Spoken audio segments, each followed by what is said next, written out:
Assalamualaikum warahmatullahi wabarakatuh. Apa kabarnya anak-anak ustazah semua? Semoga kabarnya hari ini tetap dalam keadaan sehat dan selalu dalam lindungan Allah Subhanahu wa taala. Oke, jumpa lagi dengan Ustazah Wela. Nah, pada video pembelajaran kali ini Ustazah akan melanjutkan materi prakarya kelas 7, yaitu tentang kerajinan dari bahan kertas dan plastik. Sebelum memulai pembelajaran, alangkah baiknya kita berdoa terlebih dahulu. Bismillahirrahmanirrahim. Rabbi zidni ilman warzuqni fahman wa amalan sholihan. Amin. Nah, adapun tujuan pembelajaran kita pada materi kali ini yaitu yang pertama, siswa mampu menjelaskan pengertian dari kertas dan plastik.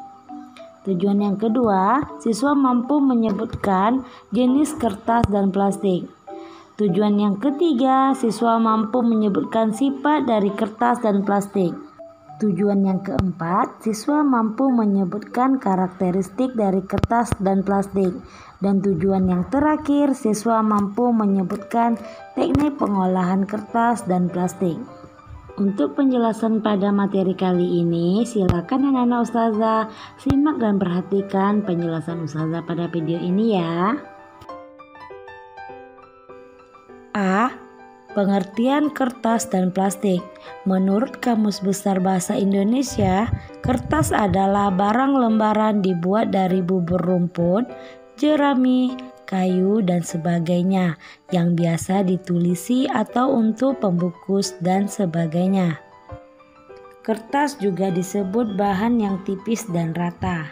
Sedangkan plastik menurut Kamus Besar Bahasa Indonesia adalah bahan sintetis yang memiliki bermacam-macam warna, biasanya dibuat sisir, dompet, dan ember. Bagian B, jenis-jenis kertas dan plastik. Yang pertama, jenis-jenis kertas. Kertas terdiri atas beberapa jenis. Yang pertama, kertas bungkus. Beberapa contoh kertas bungkus yaitu bungkus semen, kertas lilin, kertas perkamen, dan kertas kraft. Jenis yang kedua yaitu kertas tisu. Contoh dari kertas tisu yaitu tisu makan, tisu toilet, tisu muka, dan towel tisu. Jenis kertas yang ketiga yaitu kertas cetak. Contoh dari kertas cetak yang pertama art paper, yang kedua art karton, yang ketiga ivory, dan yang keempat duplex. Jenis kertas yang keempat adalah kertas tulis. Contoh dari kertas tulis HPS, Dorsleek, duplicating paper, dan kertas tulis bergaris. Jenis kertas yang kelima dan keenam yaitu kertas koran dan kertas karton. Kertas koran merupakan kertas yang biasa digunakan untuk mencetak berita, sedangkan kertas karton mempunyai jenis yang agak tebal. Selanjutnya kita bahas tentang jenis-jenis plastik. Plastik dapat dibedakan menjadi beberapa jenis. Yang pertama, jenis plastik PET atau PT, yang berarti polyethylene terephthalate. Biasanya digunakan untuk kemasan minyak goreng dan sambal. Jenis yang kedua HDPE atau High Density Polyethylene. Biasanya digunakan sebagai bahan pembuat botol susu dan galon air. Jenis plastik yang ketiga yaitu PVC atau V, atau disebut juga dengan polyvinyl chloride. Jenis plastik ini biasanya digunakan untuk pembuatan botol sabun dan botol deterjen. Jenis yang keempat yaitu LDPE atau disebut juga dengan low density polyethylene. Jenis plastik ini biasanya digunakan untuk kantong belanja. Jenis plastik yang kelima yaitu PP atau polypropylene. Jenis plastik ini biasanya digunakan untuk membuat tempat makanan dan minuman. Jenis plastik yang keenam yaitu PS atau polystyrene. Jenis plastik ini biasanya digunakan untuk pembuatan styrofoam. Dan jenis plastik yang terakhir yaitu O atau other. Jenis plastik ini biasanya digunakan untuk kemasan makanan. Selanjutnya kita bahas tentang sifat-sifat kertas. Sifat-sifat kertas dapat dikelompokkan berdasarkan jenisnya. Yang pertama, kertas bungkus. Sifat dari kertas bungkus yaitu tahan terhadap lemak, permukaannya bebas serat, tidak berbau dan tidak berasa. Selanjutnya yaitu kertas tisu. Sifat dari kertas tisu yaitu daya serap tinggi, struktur lembut dan kuat, serta mudah membersihkan bagian kotor. Selanjutnya kertas cetak.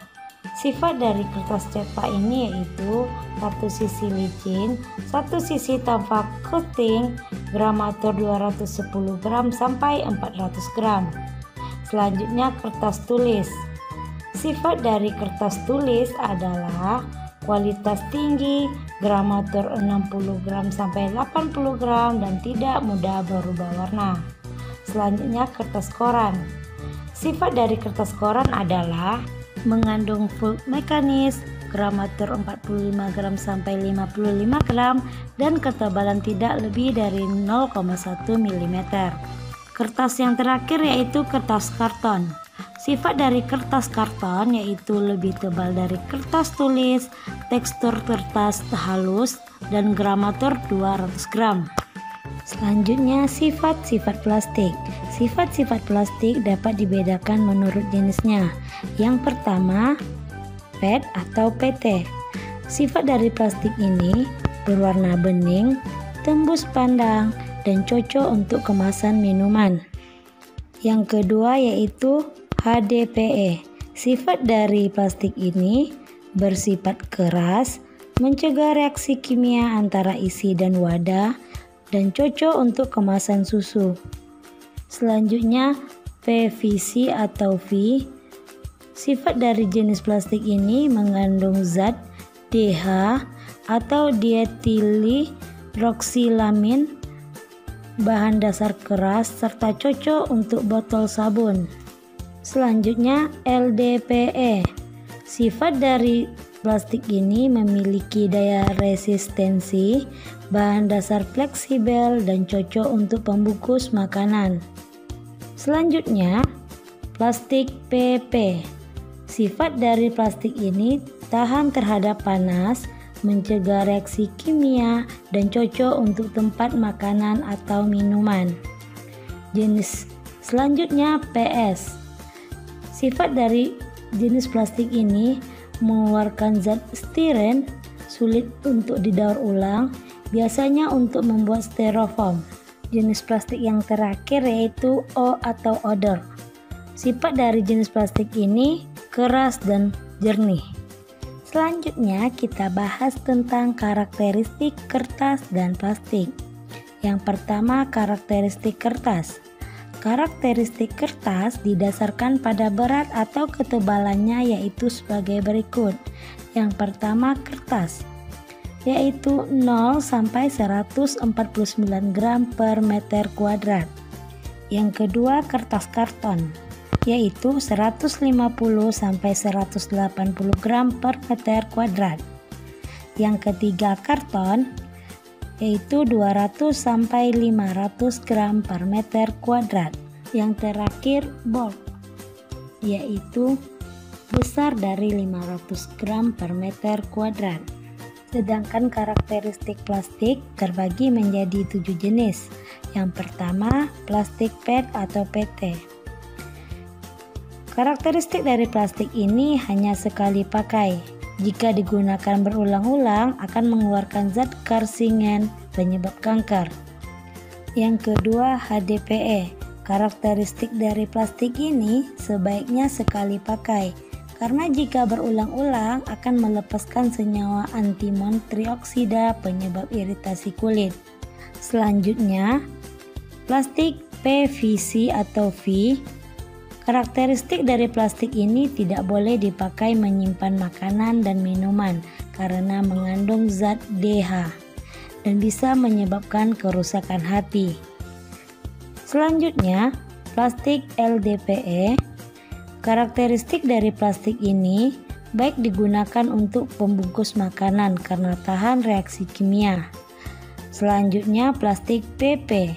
Karakteristik dari plastik PP bisa digunakan berulang-ulang karena tahan panas dan tahan reaksi kimia. Selanjutnya plastik PS. Karakteristik dari plastik PS ini tidak dianjurkan untuk makanan karena mengeluarkan zat stiren yang dapat merusak otak. Yang terakhir plastik odor atau O. Plastik odor ini terbagi menjadi 4 jenis. Jenis yang pertama SAN. Karakteristik dari SAN ini memiliki perlindungan yang baik terhadap reaksi kimia. Yang kedua ABS. Karakteristik sama seperti SAN, juga memiliki perlindungan yang baik terhadap reaksi kimia. Jenis yang ketiga PC, yaitu tidak disarankan untuk makanan dan minuman karena mengandung bisphenol A yang menyebabkan kerusakan sistem hormon. Dan yang terakhir nilon. Karakteristik yang terakhir tidak disarankan untuk kemasan makanan dan minuman. Selanjutnya kita bahas tentang teknik pengolahan kertas dan plastik. Yang pertama, teknik pengolahan kertas. Adapun langkah-langkah dalam pembuatan pengolahan kertas adalah: yang pertama, kayu dipotong-potong menjadi sebesar korek api, kemudian dimasukkan ke dalam tangki raksasa yang disebut pencerna dengan tujuan supaya lunak sehingga menjadi bubur kertas. Langkah selanjutnya, setelah keluar dari tangki raksasa, bubur kertas dicampur dengan air kemudian dilewatkan pada mesin kotak kepala. Cara yang ketiga, kotak kepala membentangkan bubur kertas di atas ayakan yang bergerak, kemudian gilingan menekan bubur kertas untuk memeras kandungan airnya. Langkah yang keempat, serangkaian gilingan lain mengeluarkan hampir seluruh sisa air. Nah, selanjutnya kertas yang terbentuk dilewatkan pada silinder yang dipanaskan dari dalam. Dan langkah yang terakhir, serat selulosa menjadi jalinan terkait. Kemudian kertas digulung menjadi gulungan raksasa. Selanjutnya teknik pengolahan plastik. Teknik pengolahan plastik dibedakan menjadi 4 tahap. Yang pertama, injection molding, yaitu pada tahap ini biji plastik yang dilelehkan dalam tabung diinjeksikan ke cetakan. Yang kedua, ekstruksi, yaitu proses untuk membuat plastik dengan penampang tidak berubah. Tahap ketiga, thermoforming, yaitu proses pembentukan lembaran plastik termoset melalui pemanasan, kemudian pembentukan dengan cara penekanan ke rongga mold. Tahap terakhir, blow molding, yaitu proses pembuatan plastik berongga atau botol. Nah, demikianlah penjelasan Ustazah terkait materi prakarya kita pada hari ini. Semoga apa yang Ustazah sampaikan dan yang Ustazah jelaskan tadi bisa dipahami dan bisa diterapkan dalam kehidupan sehari-hari. Nah, sebelum kita akhiri pembelajaran, alangkah baiknya kita ucapkan hamdalah. Alhamdulillahirabbil alamin. Ustazah akhiri, Assalamualaikum warahmatullahi wabarakatuh. Dan sampai jumpa di video Ustazah selanjutnya. Tetap menjaga kesehatan di rumah dan tetap semangat belajarnya.